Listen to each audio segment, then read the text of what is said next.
చెప్తాడేమో చెప్తే ఓకే, అలా అయినా కానీ చెప్పుకుంటే ఓకే. ఒకేసారి అని చెప్పారు. మరి ప్రజలు ఎక్కడ తేల్చుకోవాలి ఈ విషయంలో మాత్రం పోటీలో ఈయన ఇబ్బంది పడేటటువంటిది. ఎందుకంటే సామాన్యుడైనటువంటి వృద్ధుడికి వాళ్ళకి రూపాయి వస్తుందంటే వద్దనుకోరు కదా. అవును. అయితే నమ్ముతారా లేదా అంటే పెన్షన్ విషయంలో చంద్రబాబును కూడా నమ్మచ్చు. ఎందుకంటే గతంలో 1000 రూపాయలు చేస్తానన్నారు, చేశారు. చివరిలో 2000 రూపాయలు చేశారు, అది జగన్ చెప్పినప్పుడు. కాబట్టి ఆయన ఇస్తాడు పెన్షన్ విషయంలో.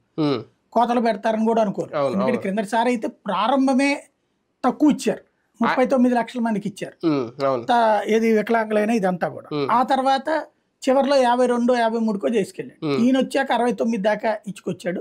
ఇస్తున్నాడు, కంటిన్యూ అవుతున్నాడు. ఇప్పుడు ఇచ్చే వాళ్ళకైతే తగ్గించడం కుదరదు కదా. మేబీ ఈయన ఏం చేస్తాడు, కొత్తగా ఇచ్చేటప్పుడు ఆపచ్చు చంద్రబాబు గారు, కొత్తగా ఇచ్చే వాళ్ళకి ఆపచ్చు. కానీ అది కూడా సాధ్యమా? ఎందుకంటే బీసీలకు 50 ఏళ్ళకే ఇస్తానన్నాడు. కాబట్టి అప్పుడు దగ్గరగా 1 కోటి మందికి ఇవ్వాల్సి వస్తుంది. ఈయన 1 కోటి మందికి 4000 రూపాయలు చొప్పున 4000 కోట్లు ప్రతి నెల ఇవ్వాల్సి వస్తుంది.